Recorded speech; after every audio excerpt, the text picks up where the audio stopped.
صوبہ پنجاب پاکستان میں جن صوفیاء کرام رحمۃ اللہ علیہ نے اپنے علم و عمل اور حسن اخلاق سے ہزارہ لوگوں کو دائرہ اسلام میں داخل کیا، انہیں کفر کے اندھیروں سے نکال کر ان کے دلوں کو نور ایمان سے منور کیا، اسلامی تعلیمات کو عام کیا اور مخلوق خدا کو فائدہ پہنچایا، انہی میں سے ایک عظیم المرتبت صوفی بزرگ برہان الصالبین سلطان العارفین حضرت خواجہ سلطان باہو رحمۃ اللہ علیہ بھی ہیں۔ یہی وجہ ہے کہ ان کے وصال پرملال کو سینکڑوں سال گزرنے کے باوجود آج بھی ان کا نام زندہ و تابندہ ہے۔ آپ رحمۃ اللہ علیہ کا نام سلطان باہو ہے۔ صوفیاء کرام میں آپ سلطان العارفین کے لقب سے معروف ہیں۔ آپ کا تعلق قبیلہ آوان سے ہے۔ آپ کا شجرہ نسب سلطان باہو بن بازید محمد بن فتح محمد بن اللہ تتا ہے، جو آگے چل کر امیر المومنین حضرت سیدنا علی کرم اللہ وجہہ تعالی علیہ الکریم تک پہنچتا ہے۔ واقعہ کربلا کے بعد جب خاندان نبوت پر ظلم و ستم کے پہاڑ توڑے گئے اور مختلف واقعات پیش آئے تو انہوں نے ایران و ترکستان کے مختلف حصوں میں رہائش اختیار کرنا شروع کر دی۔ قبیلہ آوان چونکہ علوی ہونے کی وجہ سے سادات کرام کے قریبی تھے، لہٰذا انہوں نے اس غربت، تنگی اور غریب الوطنی میں سادات کرام کی مدد کی اور ان کے رفیق اور معاون بنے۔ اسی وجہ سے انہیں آوان یعنی سادات بنی فاطمہ رضی اللہ تعالی عنہا کی مدد کرنے والے کہا جانے لگا۔ خلافت عباسیہ کے آخری دور میں قبیلہ آوان نے ہند کی جانب ہجرت کی اور سون سے کیسر اور اس کے گرد و نواح میں آباد ہو گئے۔ ان کی کثیر تعداد آج بھی وادی سون سے کیسر میں آباد ہے۔ حضرت سلطان باہو رحمۃ اللہ علیہ کے والد ماجد کا نام حضرت بازید محمد رحمۃ اللہ علیہ، جبکہ والدہ ماجدہ کا نام حضرت بی بی راستی رحمۃ اللہ علیہ۔ حضرت بازید محمد نیک، پرہیزگار، شریعت کے پابند اور حافظ قرآن ہونے کے ساتھ ساتھ دہلی میں مغلیہ حکومت کے ایک بڑے عہدے پر فائز تھے۔ آپ رحمۃ اللہ علیہ نے بی بی راستی سے نکاح کیا جو ولایت کے اعلیٰ مراتب پر فائز تھیں۔ سون سے کیسر کے گاؤں ڈنگا کی ایک پہاڑی کے دامن میں چشمے کے کنارے عبادت اور ریاضت میں مصروف رہا کرتی تھیں۔ ایک دلیا کی نشانی کے طور پر وہ جگہ آج بھی معروف اور محفوظ ہے۔ آپ رحمۃ اللہ علیہ کے تقوی و پرہیزگاری کا حضرت بازید محمد پر ایسا گہرا اثر ہوا کہ دل پر محبت الہی غالب آ گئی اور آپ رحمۃ اللہ علیہ نے دنیا سے قطع تعلقی اختیار کی اور عبادت و ریاضت میں زندگی بسر کرنے لگے۔ چونکہ اب ظاہری ذریعہ معاش کوئی نہ رہا تھا، لہٰذا کسب معاش کی خاطر مجبوراً مدینۃ الاولیاء ملتان کا رخ کیا اور وہاں کے ناظم کے پاس ملازمت اختیار کر لی۔ جب حضرت بازید محمد کے مدینۃ الاولیاء ملتان میں قیام کی خبریں دہلی پہنچیں تو وہاں سے ناظم ملتان کو حکم نامہ جاری ہوا کہ انہیں دہلی واپس بھیجا جائے تاکہ اپنا منصب سنبھالیں، مگر حضرت بازید محمد نے فرمایا، میں دنیاوی مشاغل ترک کر کے باقی عمر یاد الہی میں گزارنا چاہتا ہوں۔ بادشاہ نے آپ کی یہ درخواست قبول کر لی۔ مشہور مغل بادشاہ شاہ جہاں نے حضرت بازید محمد کو بہترین عسکری خدمات انجام دینے پر بطور انعام شور کوٹ ضلع جھنگ پنجاب کے گرد و نواح میں وسیع و عریض زمین دے رکھی تھی۔ چنانچہ حضرت سلطان باہو رحمۃ اللہ علیہ کے والدین اسی جگہ میں رہائش پذیر ہو گئے۔ حضرت سلطان باہو کی ولادت باسعادت بروز پیر ماہ رمضان المبارک 1039 بمطابق اپریل 1630 عیسوی میں موضع آوان شورکوٹ ضلع جھنگ پنجاب پاکستان میں ہوئی۔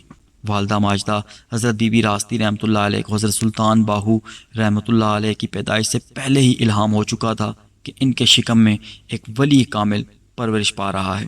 چنانچہ خود فرماتی ہیں، مجھے غیب سے بتایا گیا کہ میرے پیٹ میں جو لڑکا ہے وہ پیدائشی ولی اللہ اور تارک دنیا ہوگا۔ آپ رحمۃ اللہ علیہ ابھی کم سن ہی تھے کہ والد ماجد کا وصال ہو گیا۔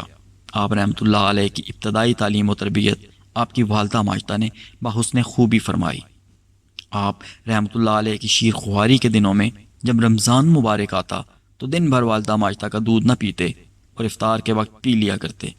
بچپن میں آپ رحمۃ اللہ علیہ کے سانس کے ساتھ ہو کی آواز اس طرح نکلتی تھی جیسے آپ رحمۃ اللہ علیہ ذکر الہی میں مشغول ہوں۔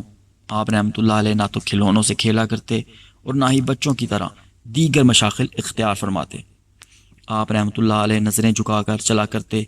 اگر راہ چلتے اچانک کسی مسلمان پر نظر پڑ جاتی تو اس کے جسم پر لرزہ طاری ہو جاتا اور وہ بے اختیار پکار اٹھتا، واللہ یہ کوئی عام بچہ نہیں، اس کی آنکھوں میں عجیب روشنی ہے جو براہ راست دلوں کو متاثر کرتی ہے۔ اگر نظر کسی غیر مسلم پر پڑتی اس کی بگڑی سنور جاتی اور وہ اپنے آبائی باطل مذہب کو ترک کر دیتا اور کلمہ طیبہ پڑھ کر دائرہ اسلام میں داخل ہو جاتا۔ جب سلطان العارفین حضرت سلطان باہو رحمۃ اللہ علیہ کی نظر ولایت سے غیر مسلموں کو قبول اسلام کے واقعات کئی مرتبہ پیش آئے تو مقامی غیر مسلموں میں کھلبلی مچ گئی۔ چنانچہ وہ سب حضرت بازید محمد رحمۃ اللہ علیہ کی خدمت میں حاضر ہو کر آپ کے صاحبزادے حضرت سلطان باہو رحمۃ اللہ علیہ کی شکایت کرنے لگے۔ والد ماجد نے پوچھا، آخر میرے بچے کا قصور کیا ہے؟ یہ تو بہت چھوٹا ہے، کسی پر ہاتھ اٹھانے کے قابل بھی نہیں ہے۔ ایک شخص نے کہا، اگر ہاتھ اٹھا لیتا تو زیادہ اچھا تھا۔ والد ماجد نے حیران ہو کر پوچھا، پھر کیا گلہ ہے؟ ان کے سربراہ نے کہا، آپ کا بچہ ہم میں سے جسے بھی نظر بھر کر دیکھ لیتا ہے وہ مسلمان ہو جاتا ہے۔ اس کی وجہ سے شور کوٹ کے لوگوں کا آبائی مذہب خطرے میں پڑ گیا۔ بڑی عجیب شکایت تھی۔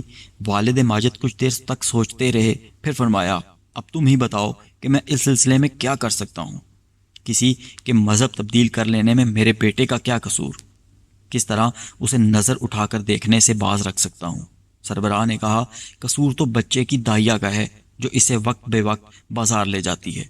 آپ سے یہ گزارش ہے کہ آپ بچے کی سیر کے لیے ایک وقت مقرر کر دیں۔ بالآخر حضرت بازید محمد رحمۃ اللہ علیہ نے سختی کے ساتھ دائیا کو ہدایت کر دی کہ وہ ایک مقررہ وقت پر سلطان باہو کو باہر لے جایا کرے۔ اس کے بعد شہر کے غیر مسلموں نے اس کام پر چند نوکر رکھ لیے کہ جب سلطان باہو اپنے گھر سے نکلیں تو بازاروں اور گلیوں کوچوں میں ان کی آمد کی خبر پہنچا دی جائے۔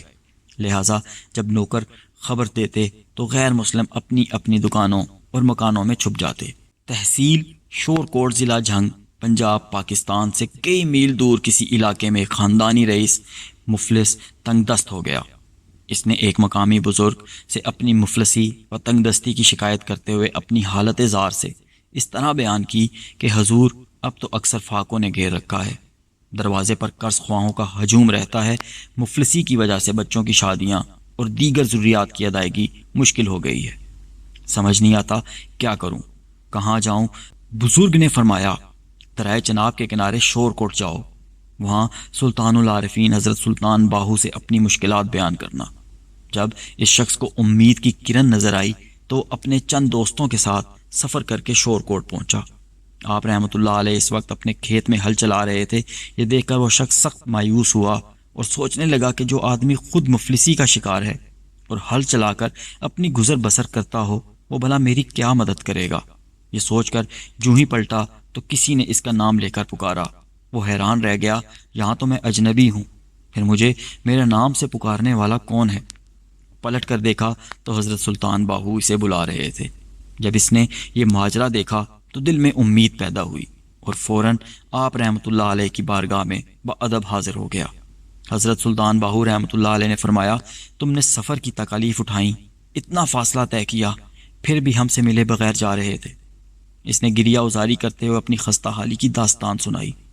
حضرت سلطان باہو نے اس وقت مٹی کا ایک ڈھیلا اٹھایا اور زمین پر دے مارا۔ جب اس شخص نے زمین پر نظر ڈالی تو یہ دیکھ کر حیران رہ گیا کہ کھیت میں پڑے ہوئے تمام ڈھیلے اور پتھر سونا بن چکے تھے۔ ولی کامل حضرت سلطان باہو نے نہایت بے نیازی سے فرمایا، اپنی ضرورت کے مطابق سونا اٹھاؤ۔ چنانچہ رئیس اور اس کے دوستوں نے اپنے گھوڑوں پر وافر مقدار میں سونا لادا اور حضرت سلطان العارفین سلطان باہو کی اس کرم نوازی پر شکریہ ادا کرتے ہوئے رخصت ہو گئے۔ مغل بادشاہ اورنگزیب عالمگیر نے اپنے ایک وزیر کے ہاتھ حضرت سلطان باہو کی خدمت میں اشرفیوں کی 2 تھیلیاں بھیجیں۔ اس وقت آپ کنویں کے پاس بیٹھے کھیتوں کو پانی دے رہے تھے۔ آپ نے دونوں تھیلیاں کنویں میں پھینک دیں۔ وزیر کو بڑا تعجب ہوا اور اس کے دل میں یہ خواہش پیدا ہوئی کہ کاش یہ اشرفیاں مجھے مل جاتی۔ آپ نے اس کی دل کی بات جان لی اور جب کنویں کی طرف نظر فرمائی تو اس سے پانی کی بجائے اشرفیاں نکلنے لگیں۔ آپ رحمۃ اللہ علیہ کی کرامت دیکھ کر وزیر آپ رحمۃ اللہ علیہ کے قدموں میں گر گیا۔ آپ رحمۃ اللہ علیہ نے ایک بار پھر اس پر نظر فرما کر عشق حقیقی کا جام پلایا اور وہ دونوں اشرفیوں سے بھری تھیلیاں اس کے حوالے کر دیں۔ ایک مرتبہ حضرت سلطان باہو رحمۃ اللہ علیہ شاہراہ پر لیٹے ہوئے تھے کہ غیر مسلموں کا ایک گروہ گزرا۔ ان میں سے ایک نے بطور حقارت آپ کو ٹھوکر ماری اور کہا ہمیں راستہ بتاؤ۔ آپ نے اٹھتے ہی فرمایا لا الہ الا اللہ محمد الرسول اللہ۔ آپ رحمۃ اللہ علیہ کی زبان سے کلمہ طیبہ جاری ہونا تھا کہ غیر مسلموں کا پورا گروہ وہ کلمہ پڑھ کر مشرف با اسلام ہو گیا۔ حضرت سلطان باہو رحمۃ اللہ علیہ نے پوری زندگی مخلوق خدا کی رہنمائی میں بسر کی، اپنے فضل و کمال اور عرفان و ہدایت سے عالم کو منور و تاباں کیا، لاکھوں بھٹکے ہوئے لوگوں کو راہ راست دکھائی، اپنے عارفانہ و صوفیانہ کلام سے عشق و محبت کے ایسے پھول کھلائے کہ جن کی خوشبو آج بھی مہک رہی ہے، لوگوں کے دلوں میں عشق حقیقی کی ایسی شمع روشن کی کہ آج تک لوگ اس سے مستفید ہو رہے ہیں۔ مردہ دلوں کو جلا بخشی، سسکتے بلکتے لوگوں پر دست شفقت پھیرا، بے شمار لوگوں کو منزل مقصود تک پہنچایا۔ آپ رحمۃ اللہ علیہ خود فرماتے ہیں اس فقیر نے لاکھوں بلکہ بے شمار طالبوں کو خدا تک پہنچایا ہے جن کے حالات کی کسی کو خبر نہیں۔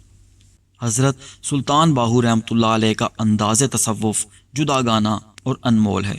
آپ نے تقریباً 140 کتب تصوف کی موضوع پر لکھی، مگر ان میں سے صرف 30 ایسی ہیں جو زیور طباعت سے آراستہ ہوئیں۔